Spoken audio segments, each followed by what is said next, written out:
కుత్బుల్లాపూర్ లో మాజీ మంత్రి హరీష్ రావు మాట్లాడుతున్నారు. లైవ్ లో చూద్దాం. రేవంత్ రెడ్డి మా క్రిస్టియన్లకో మా ముస్లింలకో మా హిందువులకో ఎక్కడైనా బొందలగడ్డ కన్నా జాగుండాలనా వద్దా? గజాలు అమ్ముతా, ఎకరాలు అమ్ముతా, కనబడ్డ భూములు అమ్ముతా అంటే ఇది ఎక్కడి పద్ధతి అని నేను అడుగుతా ఉన్నా. ఒకవైపు భూముల అమ్మకం, మరొక వైపు ఏం చేస్తున్నాడు? అసైన్డ్ భూములు.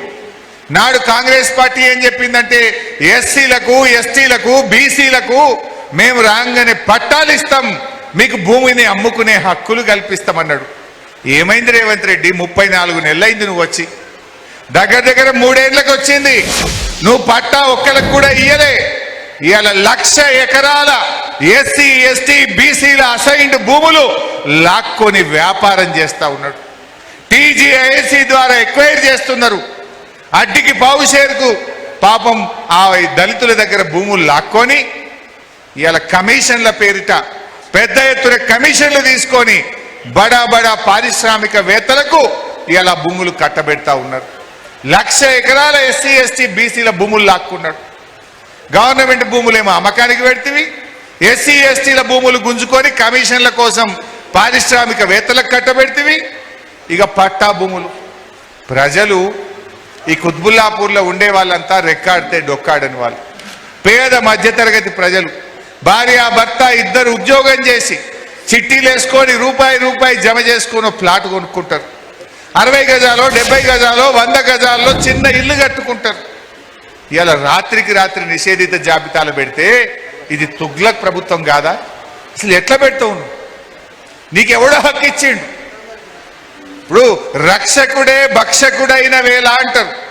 ప్రజల ఆస్తులను కాపాడాల్సిన ప్రభుత్వం ఇవాళ ప్రభుత్వమే కంచె చేను మేసిన విధంగా ఆస్తులు కాపాడాల్సిన ప్రభుత్వం ఆ ఆస్తులను లాక్కొని రాత్రికి రాత్రి ప్రజలను ఇలా ఆగం చేస్తున్నది రేవంత్ రెడ్డి ప్రభుత్వం. నీ బాధ్యత ఏంటి? ప్రజల ఆస్తులకు రక్షణ కలిగించాలి. కానీ రేవంత్ రెడ్డి వచ్చినాక ఈ తెలంగాణ రాష్ట్రంలో ప్రజల ప్రాణాలకు రక్షణ లేదు, ప్రజల ఆస్తులకు రక్షణ లేకుండా అయిపోయింది. ఎన్ని హత్యలు జరుగుతున్నాయి, ఎన్ని రేప్ కేసులు జరుగుతున్నాయి.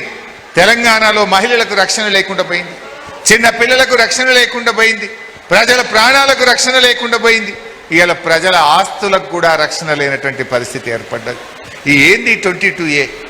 ఇవాళ పొద్దున్నే నాకు ఖమ్మం జిల్లాకేలో ఒక రైతు ఫోన్ చేసినాడు.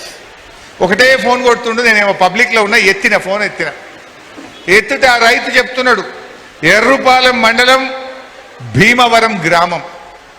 ఈ 22A ఒక హైదరాబాద్లో లేదు, మొత్తం తెలంగాణలో 1 కోటి ఎకరాల భూమిని 22Aలో పెట్టిండు. రైతు లాగం, ఇండ్లు కట్టుకున్నో లాగం, ప్లాట్లు కొనుక్కున్నో లాగం, బిడ్డ పెళ్లికి లగ్గాని కోసం అల్లుడికి ఇస్తామని ఒక ప్లాట్ కొంటే అది కూడా 22Aలో పెట్టిండు. అంతా ఆగమే ఉన్నది. ఖమ్మం జిల్లా ఎర్రుపాలెం మండలం భీమవరం గ్రామం నుంచి పొద్దున్నే ఒక రైతు ఫోన్ చేసిండు. అన్నా, మా ఊర్లో 361 మంది రైతుల భూములన్నీ 22Aలో పెట్టిండ్రన్నా, మేము ఏం కావాలి, మాకు పరేషాన్ అవుతుంది అంటారు. ఇలా వ్యవసాయ భూములు 22Aలో పెడితే రైతు బంధు రాదు, ఎరువులు దొరకవు, విద్యుత్ కనెక్షన్ రాదు. ఎవడన్నా ఆపదకో సంపదకో అమ్ముకుందామంటే ఆ భూమి అమ్ముడు పోని పరిస్థితి. ఆ ఎర్రుపాలెంలో 3,000 ఎకరాలుంటే సగం భూమిని 22Aలో పెట్టిండ్రు. ఇవాళ 361 మంది రైతులు ఆగమైపోయినాం. అన్నా, జర టైం ఇస్తే హైదరాబాద్కి వచ్చి కలుస్తాము అని నాకు ఖమ్మం జిల్లాకి వెళ్ళి పొద్దున ఫోన్ చేస్తూ ఉన్నారు. నిన్న సాయంత్రం యాదాద్రి జిల్లా రాజాపేట్ మండలం చల్లూరుకెళ్ళి ఒక తమ్ముడు ఫోన్ చేసిండు. ఆ చల్లూరు నుంచి తమ్ముడు ఏమంటాడంటే, మా ఊరు సగం 22Aలో పెట్టిండ్రు అన్న అంటాడు. అరే, ఊరెందుకు పెడతారా తమ్మి అంటే, ఏమో అన్న, ఇది తుగ్లక్ గవర్నమెంట్ ఉన్నది, 150 ఇండ్లు దాదాపు సగం ఊరును 22Aలో పెట్టిండ్రు అన్న. మా ఊర్లో కానీ లగ్గం ఉన్నది, అమ్ముకానికి పెట్టిండు, బేరమైంది, రిజిస్ట్రేషన్ ఆఫీస్కి పోతే 22Aలో ఉన్నది, కాదు పో అంటుండడు. అరే, ఇదేంటన్నా, మేము ఆగమైపోయినా, మా ఊరంతా ఆగమవుతుంది అని నిన్న యాదాద్రి జిల్లా చల్లూరుకేలో ఒక తమ్ముడు ఫోన్ చేసి బాధపడతా ఉన్నాడు. నిన్న మా పటాన్ చెరువు ఎమ్మెల్యే మహిపాల్ రెడ్డి ఫోన్ చేసిండు. అరే, మా దగ్గర అమీన్పూర్ పోలీస్ స్టేషన్ 22Aలో పెట్టిండ్రు అంటుండు. ఏవైపోయాయి, ఎటువా? నిన్నొక ఆయన చెప్తుడు, అంతెందుకన్నా రేవంత్ రెడ్డి ఇల్లు కూడా 22 పెట్టిర్రు అంటున్నారు. తుగ్ల గవర్నమెంట్ అయిపోయింది మొత్తం, పాగల్ ముచ్చట.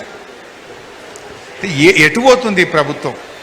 ఇవాళ ఆలోచించాల్సినటువంటి అవసరం ఉంది. కానీ జరుగుతున్నది ఏంది? మొన్న మీరంతా టీవీల్లో పేపర్లలో చూసిండ్రు. రేవంత్ రెడ్డి తమ్ముడికేమో 100 కోట్ల విలువ కలిగిన భూమిని రేవంత్ రెడ్డి తమ్ముని కంపెనీకేమో కట్టబెట్టిండు. నీ తమ్మునికేమో గవర్నమెంట్ భూములు అడ్డికి పావు షేరుకు కట్టబెడతావు. ప్రజల ఆస్తులేమో 22 ఏళ్ళు పెట్టి ఆగం పట్టిస్తావు. ఎటు పోతుంది గవర్నమెంటు? నీ తమ్ముడికేమో 100 కోట్ల భూములు ఆ కంపెనీల పేరు మీద కట్టబెడతావు. గరీబోళ్ళై, పేద ప్రజలై, తాతలు తండ్రుల నాటి కష్టం చేసిన ఆస్తులనేమో ఇవాళ 22 ఏళ్ళు పెట్టి ఇవాళ ప్రజల జీవితాలతో చెలగాటమాడుతున్నటువంటి పరిస్థితి ఇలా అర్థం చేసుకోవాలి. మా తాపత్రయం ఒక ప్రధాన ప్రతిపక్షంగా మీకు ధైర్యం ఇవ్వాలి, ఈ ప్రజల పక్షాన పోరాడాలనేటువంటి ప్రయత్నం చేస్తూ ఉన్నాం. ఇందాక తమ్ముడు షంబీపూర్ రాజు చెప్పినట్టు మొన్న మల్కాజిగిరిలో మీటింగ్ పెట్టగానే రాసుకున్నారట మొత్తం. ఇప్పుడు ఇళ్ళ కూడా ఒక 20 మంది ఇంటెలిజెన్స్ వాళ్ళు ఉంటారు. ఓడు రికార్డ్ చేస్తాడు, ఓడు రాసుకుంటాడు, ఎవడెవడు హరిశన్నని కలిసిండు, ఎవరెవరు ఏ కాలనీ వాళ్ళు సమస్య చెప్పిండ్రు, ఇవి అడిగి పోతాయి. రేపటికల్లా అన్ని తీసేస్తారు మీ అన్ని. అదన్నా కనీసం కానీ సంతోషం. అట్లీస్ట్ మా పోరాటం, మా ప్రయత్నం, మా గొంతు మీలాంటి పేదలకింత మేలైతే సంతోషం. మొన్న మల్కాజ్గిరి పోయినాం, తెల్లారి వరకు సగం మంచిగా అయినాయట. మొన్న తెలంగాణ భవన్కు కొంతమంది వచ్చిండ్రు, జనతా గ్యారేజ్.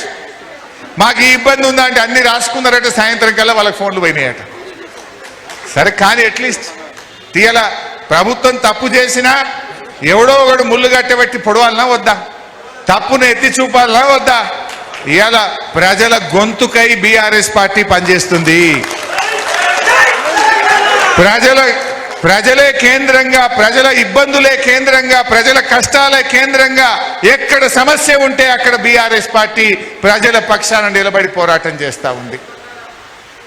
ఈరోజు ఇన్ని కాలనీలు, రుక్మిణి ఎస్టేట్స్ అని కానీ, శ్రీరామ్ నగర్ కాలనీ కానీ, మహదేవపురం కానీ, మల్లారెడ్డి నగర్ కానీ, చెన్నకేశవ నగర్ కానీ, రంగానగర్ కానీ, గాజుల రామారం కానీ, అదేవిధంగా నిజాంపేట్ కానీ, ఇట్లా అనేక కాలనీల్లో బీఆర్ఎస్ ఉన్నప్పుడు రిజిస్ట్రేషన్లు అయినాయి. బీఆర్ఎస్ గవర్నమెంట్ ఉన్నప్పుడు మాకు ఇబ్బంది కాలేదు. ఈ 22A పెట్టినాక, ఈ కాంగ్రెస్ గవర్నమెంట్ వచ్చినాకనే మాకు ఇబ్బంది అవుతుంది అనేటువంటి విషయాన్ని మీరు అన్ని కాలనీల వాళ్ళు చెప్తా ఉన్నారు. తప్పకుండా మాకు నమ్మకం ఉంది, ఈ ప్రభుత్వం పరిష్కరిస్తుంది అని నమ్మకం ఉన్నది. ఒకవేళ పరిష్కరించకపోతే సెప్టెంబర్ 7వ తారీఖు నాడు అసెంబ్లీ ఉన్నది. ఆ అసెంబ్లీని దద్దరింపజేసి, అసెంబ్లీని స్తంభింపజేసి, ఈ ప్రభుత్వం మెడలు వంచైనా మీ భూములను తిరిగి మీ హక్కులు మీరు పొందే విధంగా బీఆర్ఎస్ పార్టీ మీ గొంతుకై పరిష్కరిస్తుంది. డెఫినెట్ గా పోరాటం. మీ వివేక్ గౌడే అసెంబ్లీలో మా విప్పు, ఆయన మా అందరికి విప్పిచ్చేస్తాడు. రేపు 22A భూములు తీసేదాకా కొట్లాడాలని మా అందరికి విప్పిచ్చేస్తాడు. మేము అందరం కొట్లాడతాం గ్యారంటీగా. ఏం భయపడాల్సిన అవసరం లేదు. ఎందుకంటే ఇందులో న్యాయం ఉన్నది, ధర్మం ఉన్నది. మీరు అడుగుతున్న దాంట్లో ఇలా తప్పు పొంగులేటి శ్రీనివాస్ రెడ్డిది. నువ్వు తప్పు చేస్తే ప్రజలకు శిక్ష ఎందుకు? తప్పు ప్రభుత్వానికి, శిక్ష ప్రజలదా? నువ్వు రాత్రికి రాత్రి అత్యాశకు పోయి నువ్వు డబ్బులు సంపాదించాలనే దురాశలో ఈ పొంగులేటి శ్రీనివాస్ రెడ్డి ఈ భూములన్నీ 22 ఏళ్ళు పెట్టిండు.